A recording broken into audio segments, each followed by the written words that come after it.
No one can survive these deadly rays. A science fiction space adventure with a comic relief robot, My seatbelt's stuck. spaceships, a guy with a laser sword that heroically sacrifices himself. You know, this just sounds like a license to print money, or in this case, a counterfeit operation. It's a copy watch in space opera form. Hey, you want to buy a cheap Star Wars film? All right, let's go. Starcrash.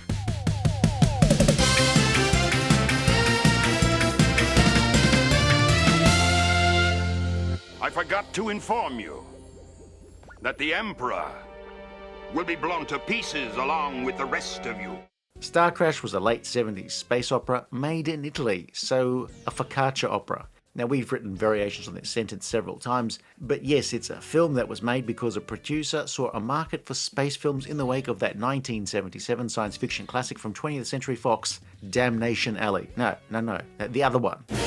Star Wars is responsible for many great things, but also tripe like this. But something that triggers one person's gag reflex is another's delicacy. Well, I've been assigned to a top-secret Imperial mission. We must now leave and set Acton free. Starcrash was not a film that was received well at the time of its release, but has become a cult classic. Why? You too are to prevent them from leaving this room at all cost. It's a colourful romp, all right, with a terrible script, special effects that are up and down, and direction that's up and down. Look, it is the Imperial flagship.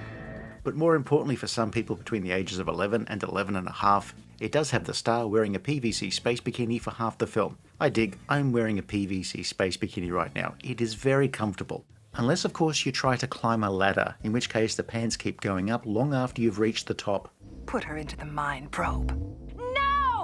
Starcrash purports to tell a story, though who knows if that even mattered to the people who made it, or to the people who rewatch it as a guilty pleasure. What's happening? It has dialogue that's rendered comically bad by a poor script, What of Stella Star? poor translation, We've been searching for you all through these damned haunted stars. and dubbing more obvious than a pregnant nun. Have you gone crazy? That's our primary mission, to find the planet and destroy it. Starcrash is the sort of film where we don't need to write a lot of jokes. The film mocks itself. Even as you speak, it's been taken care of. Stella Star and Acton are rogues on the run. She's the best pilot around, and he's the best navigator around. Together, they can make the Costco run in less than 12 parsecs. Have you both gone mad? They're captured by authorities and imprisoned on charges of smuggling. In prison, Stella tries to engineer a jailbreak, and then she and Acton are released and sent on a mission by the Space Emperor, who's worried about his missing son. Oh, and also there's some secret weapon held by the evil Count Zarth Arn. I have a simple task for you. Hey, it's really Chi-Chi. Back up a second. So these people who tried to help Stella escape died for absolutely no reason. Poor Stella, your escape efforts have been wasted. Okay. The main part of the film sees Stella and Acton accompanied by wisecracking robot L and police chief Thor. Now, you just knew it would be a wisecracking robot. It is the late 1970s. But why didn't anybody have the thought of, say, I don't know, a robot that communicated through mime or shadow puppets? I haven't been programmed to walk on water. Water makes me so nervous. Everything makes you nervous. The crew go from one planet to another in order to find whatever it is they're looking for when they're attacked by red blobs in space, or Amazons, Stop! There's no escape! giant automatons, various robots and troops, cavemen and the like. By using hyperspace, what would normally take 2 months to reach, we should do in 2 hours. Along the way, Thor turns out to be a traitor, and Elle is thought destroyed. In fact, several times. Would I lie to you? They meet up with a young man who later turns out to be the missing son of the Emperor. His name is Simon. Now, I don't know if his full name is Space Simon. That's incredible. There's a big battle between spaceships, and another big battle when the Emperor's troops take on the Count's minions, but eventually Stella and Elle manage to destroy the Count's deadly space weapon, defeat the Count, Simon, we're over here. and then the film ends with a Christopher Plummer soliloquy, lest you walk out of the film thinking that this is all complete trash.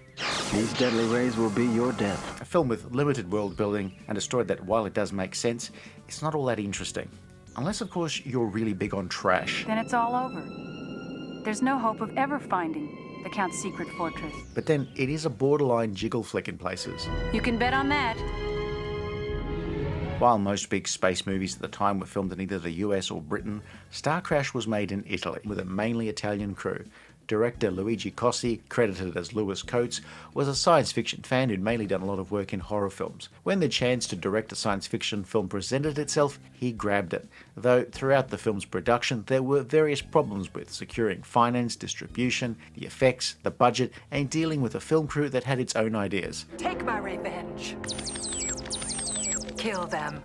All of which led to Starcrash being, well, it's what we would normally term a mess. And in this case, it's a mess. It's a colourful mess, a silly mess, a fun mess.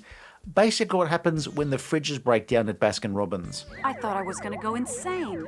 The film's original US distributors dropped out, replaced by Roger Corman's New World Pictures, when, in the late 70s, Corman, like everyone else, saw a market for a cheap space movie. However, the thing about cheap space movies with their compromised by necessity production values, they don't necessarily play as well as, say, a low-budget horror film or an action film or an exploitation movie. And so the film's US takings weren't amazing. And I will be the master of the whole universe! Roger Corman, however, was inspired by the idea of a cheap sci-fi movie, so he would roll his own with Battle Beyond the Stars.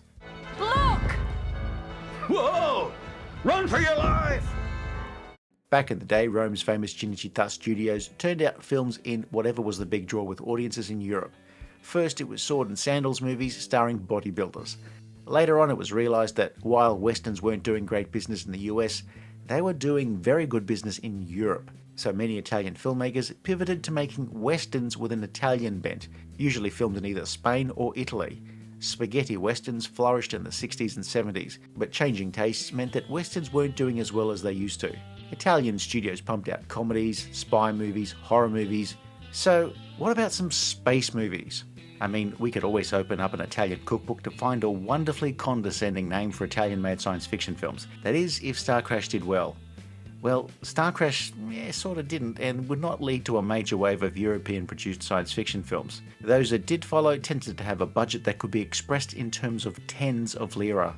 This time you've won. We surrender. There won't be a next time, Stella Star. Many Italian-produced movies that were aimed at worldwide markets would import an American actor to star in the film. Sometimes they were actual stars like Clint Eastwood, and sometimes they were supporting players who became huge stars by appearing in spaghetti westerns, like Lee Van Cleef.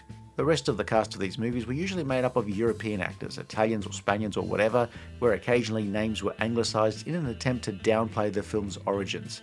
Though, much later on, the Italian origins were a big part of the draw for fans of these films. The Italian method of working was to ignore the audio on set, with each actor speaking their lines in whatever language they were most comfortable in, and then during post-production, everything was dubbed in different languages. This morning I heard the whole thing.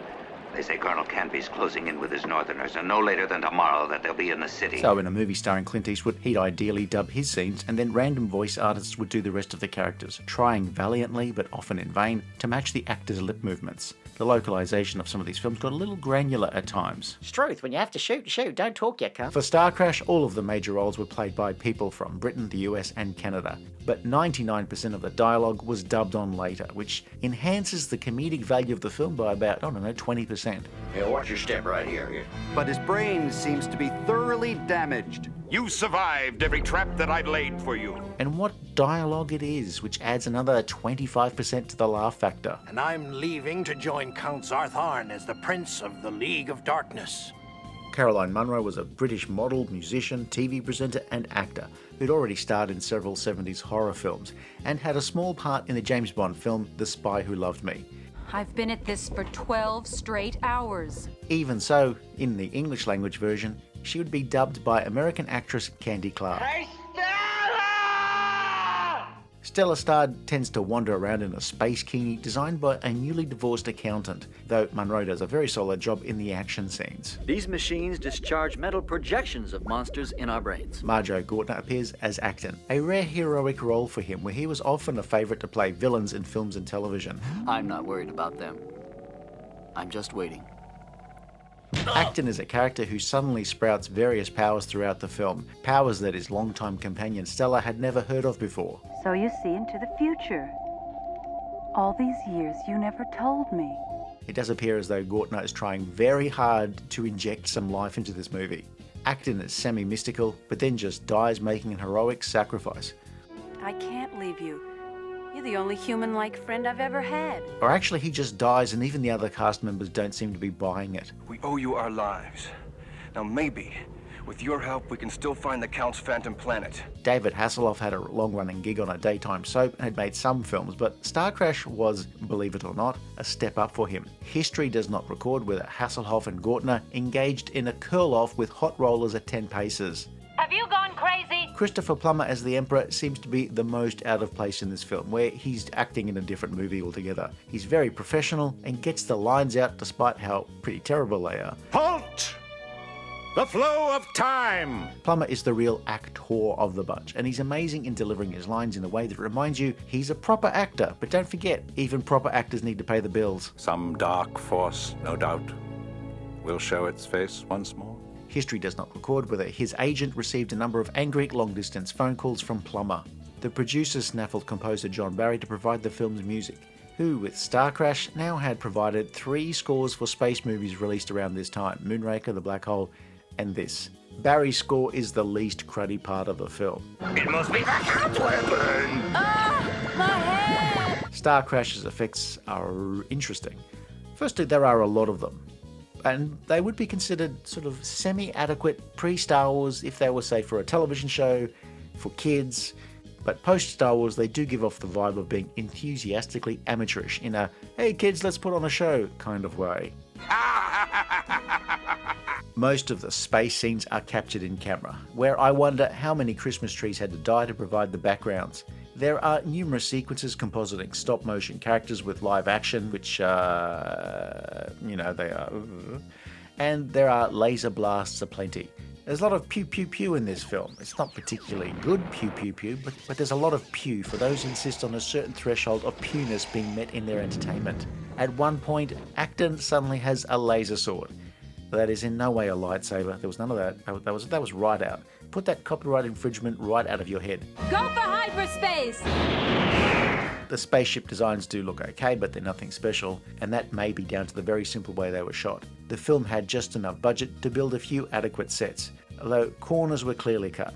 I want to wipe out the Emperor from the whole of the universe. The costume designers, they went wild, and they seem to have spent a lot of time on costumes for Stella and the Amazons, but they clearly didn't spend a lot on fabric. You mean the treble, and I'm gonna clean out your sinuses real good, lady. Starcrash seems like somebody decided to mix Barbarella, Flash Gordon, and Star Wars and hoped that it would make a mint. That it didn't is perhaps obvious now, but Starcrash has since achieved a sort of cult status. Now, I will totally admit it's in the category of so incredibly bad that it's still incredibly bad, but it's fun to watch and tear into it. But there must be a way to escape.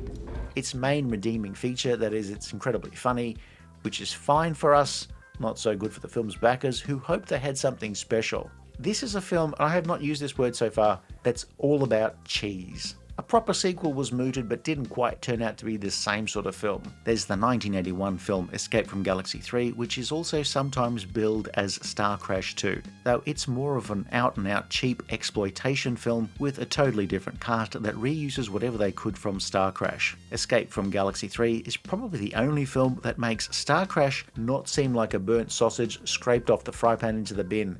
I don't understand. You never die. Stella, I've accomplished the mission. While Starcrash is colourful and energetic, it just makes about as much sense as an ice cream sundae topped with gravel. Look, it is the Imperial flagship. Though if I had the choice between eating a gravel sundae and watching Starcrash again, I'm sure my dentist will understand. The Count has mined the planet with nuclear charges. We're all about to die. Starcrash is a film that you might watch for a laugh, to giggle at Hasselhoff or ogle Caroline Munro, or marvel at Christopher Plummer wishing he'd taken a more tasteful gig, say that musical version of the Nuremberg trials. And destroy the Emperor's Imperial planet, Zathar! Yeah! If you really wanted to punish yourself, you could go for a double bill of Starcrash and H.G. Wells' The Shape of Things to Come. Thanks for the invite, but I think I'm good. You. Why don't you come back now?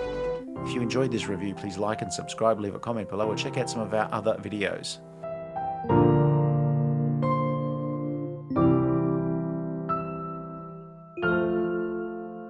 Hey, Stella! Then I realized that your success would become my triumph.